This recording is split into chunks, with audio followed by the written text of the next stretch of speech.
Coming up on Sports Night, the votes are in. The preseason favorite has been decided in the ACC, and while there's no surprise who's on top, you may or may not be content on where the Orange stand. Speaking of the Cuse, the men's basketball team has their exhibition schedule set. We'll tell you who's coming to the Dome in November. Plus, the Chiefs went a bit derailed in their 4-game series with the Iron Pigs, but tonight they aim to get back on track with Pawtucket in town. It's time for everyone's preseason favorite, when it comes to sports shows, that is. Welcome to Sports Night.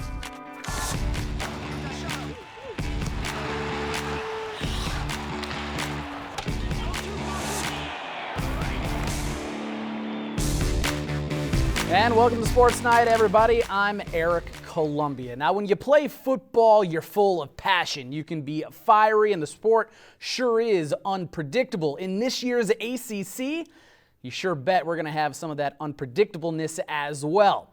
Time Warner Cable News sports director Mark Larson was down in Greensboro for the media days, and he has more. Scott Schaefer had a friendly chat with Clemson coach Davo Swinney Monday. Quite a contrast to their fiery face-off on the field last fall when the Tigers trampled the Orange at the Dome. When the game was over, Tim Baray's running over to me going, "We had a little problem during the game." And I'm like, "We just won the game. What's the problem?" I've always been a sore loser, and I hate to lose. I can't stand it. And I go in our locker room, and Coach Schaefer's in the coach's locker room. He was so remorseful. And, you know, I've learned my lesson well. I need to control those emotions in those situations and, you know, chew some gum and bite down on the gum and make better decisions. It was a very passionate moment, but we've actually had a lot of fun in discussing that. Besides the fact Schaefer and Swinney are good now, the other big grab in Greensboro Monday was the preseason poll, which tabbed the Florida State Seminoles, the team to beat, after favoring Clemson and picking Duke last a year ago.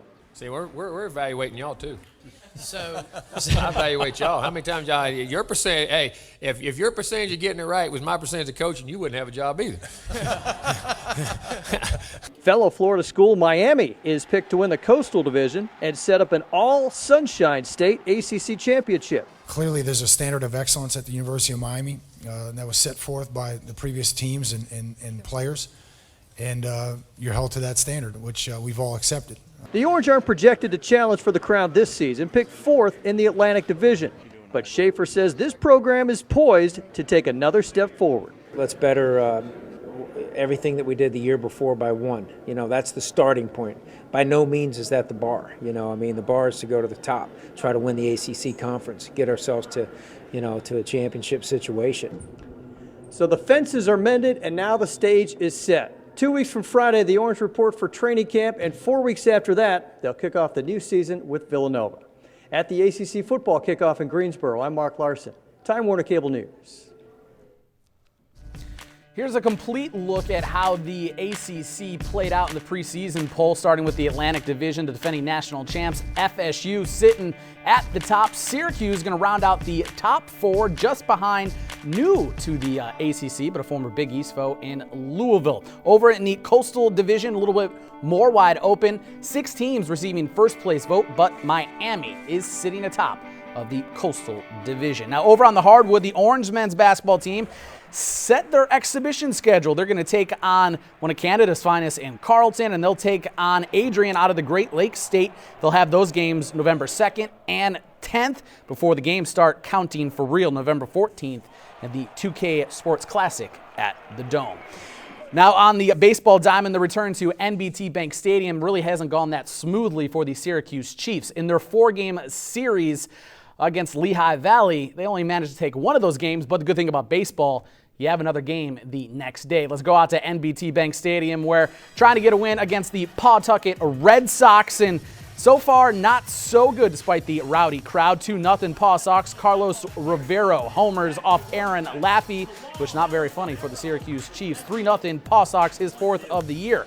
Bottom of the inning, Chiefs rallying. Destin Hood on first, and Leon, a deep fly to right. That stays in the park. Kind of looked like it was a homer, but they give him a double. Hood would score on a ground out.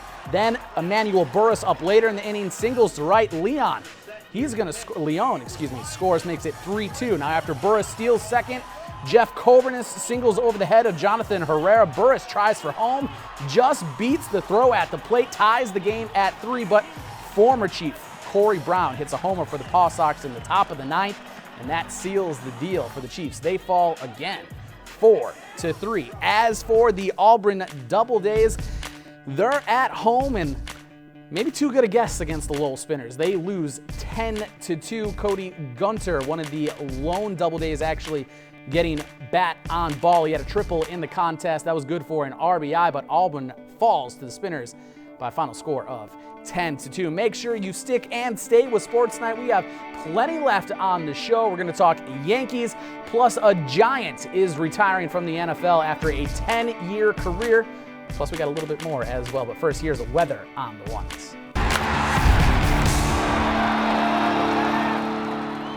And welcome back to Sports Night, everybody. Thanks for turning over from Monday Night Raw on this Monday evening. All right, turning to football. The funny thing about NFL linemen, you never notice they're there until your quarterback is on his back. For the New York Giants, that could happen a lot more this season. 10-year vet Chris Snee has called it a career. The two-time Super Bowl champion guard for the Giants had elbow surgery in the offseason and said that injury felt a little bit worse after working out this offseason. A former second-round pick back in 2004, Snee played in 152 games for the G-Men, earning 4 trips to the Pro Bowl. He also had an All-Pro selection back in 2010, but still should have some ties to the Giants. His father-in-law is the head coach, after all, in Tom Coughlin. Now, as it turns out, on the Bills side of things, Marcel Darius was excused from training camp to attend court in Alabama on Monday. His attorney, Rod Giddens, confirmed to Time Warner Cable News that Darius was accepted into a pretrial intervention program for felony drug charges after a May 5th arrest. Now, if Darius is successful in completing the program, charges will be dropped and his criminal record will be expunged. He has a court date in Hamburg in September for an unrelated charge following an alleged speed racing incident in May. The Pro Bowl defensive tackle likely to begin practice once he passes the conditioning test by the Bills. ESPN is reporting he has yet to pass that and will not take it until Thursday. Let's go back to the diamond now, guys. The Yankees, they started the second half sweeping the Reds, hoping for another trend like that, or hoping to continue that trend, I should say, against the Rangers. Rookie Shane Green on the hill. His first home start, top second, gets a K to end the inning. 5 Ks on the night. But as we go to the fourth, Jacoby Ellsbury had a good day yesterday. Continues that tonight with a solo shot to right. His 8th of the year, makes it 2-1 Bronx Bombers. But as we go to the 6th, things fall apart for Green. Giovanni Soto with a base hit to left. That run scores to make it 2-2. Green's night over at 5 2/3 inning. He would be on the hook for 4 earned runs. That's enough to do in the Bombers. The Rangers double up the Yankees in the Bronx, 4-2. And finally, guys, it's the Sports Night poll. Last night we asked you, will the Bills finally return to the playoffs? Their last appearance back in 1999. You guys not very confident in your Buffalo Bills. 74% say no, only 26% say yes. But hey, you never know. With Fort Myers' finest, Sammy Watkins, in town, maybe the offense is a little bit better, and maybe you guys can squeak into the postseason. As for tonight's question, we're sticking with football. We're going the college route with the Orange. How will they fare in the ACC's Atlantic Division? Will they win the whole thing, finish in the middle of the pack, or go down into the bottom third? Vote right now on our website, twcnews.com. We'll reveal those results tomorrow night on Sports Night. With a reminder, guys, we are on every night, 11:15 p.m. right here on Time Warner Cable News, the only show in the area that's going to give you all this sports, local and national, whatever you want. You got it. That's going to do it for another night on Sports Night. I'm Erik Columbia for everybody here at Time Warner Cable News, saying thanks for watching. We're going to do it right here again tomorrow. Maybe the prodigal son, Mark Larson, will return as well. See you tomorrow.